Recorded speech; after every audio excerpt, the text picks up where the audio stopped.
ไม่สงค่ะสังเกตว่าเฮาเคยปิกเป็ดจงยามันโฆษณาใน YouTube ในเฮาได้หลายเฮ็ดซึ่งคือพร้อมกันเนาะเอาทางสุดในเฮาเข้ามาที่ Google เลยครับเนาะโอเคเตรียมเข้าที่ล็อกเชื่อในว่า Chrome นะครับเนาะ Chrome Web Store นะครับเนาะ Chrome Web Store นะครับกันเนาะลงมาที่เว็บนะครับ Chrome Web Store นะไว้เสกเข้ามาฮอดดีนา Chrome Web Store นะเนี่ยให้แต่แมนดีล็อกเชื่อในทางกำหนึ่งค่ะเนาะว่า Ghost Cherry ในค่ะเนาะ Ghost Cherry ใน Enter ค่ะเนาะเรื่องของมันเดหันห่างเส้นไหนมากค่ะเนาะ Ghost Cherry ในอันห่างในค่ะนะ433ในค่ะเนาะมาเดี๋ยว Ghost Cherry Privacy Edge Browser ในค่ะเนาะ Browser ในที่นี้ค่ะเนาะเอากัดเด็กปันดินในกำหนึ่งค่ะเนาะไว้เสียนั่นแหละ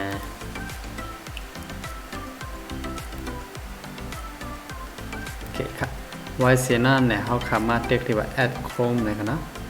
add to Chrome เนี่ยเขากัดเด็กมันกำหนึ่งค่ะเนาะแล้วก็มันตีที่ไหนมันตีว่า with and change all you data นี่ก็ on all website ค่ะเนาะในเขาขา advanced extension เลยค่ะเนาะโอเคครับไปกันเลยครับมันเขาได้ไปหลุดปันเขาที่ไหนครับเนาะ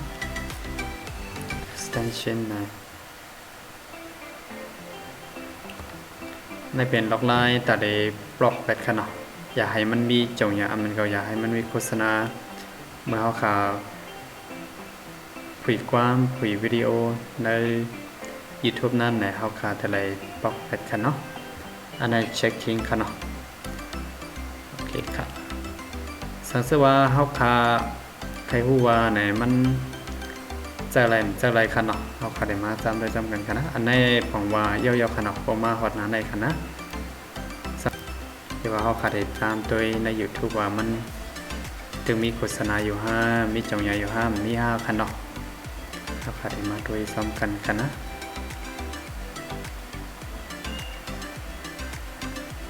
โอเคครับเข้ามาโดย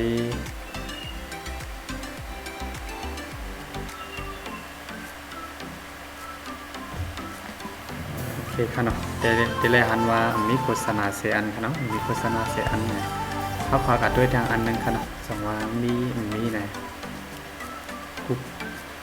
กูบอกไหนว่าเขาขาดเข้ามาเจอในค่ะนะเขาที่ไรเปิดให้โฆษณามันเรียนกว่าตั้งกำหนึ่งนั่นกันนะคุยกันในได้เหมือนนี้ค่ะเนาะนี้ค่ะนะโอเคในเขาขาดกันด้วยทางอันค่ะเนาะว่า2มันมี5ค่ะเนาะ2มันถึงนี้ค่ะเนาะ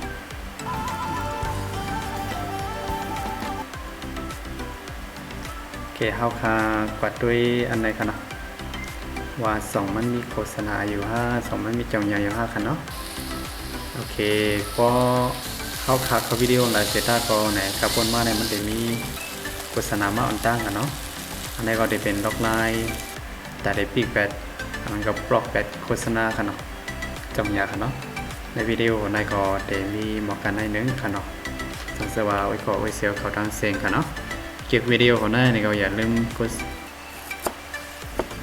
ติ๊กไลค์ติ๊กแชร์ปันกันเนาะแล้วก็อย่าไปลืมติ๊กปัน subscribe ค่ะเนาะไว้เสร็จด้วยสุดประโยชน์ค่ะเนาะ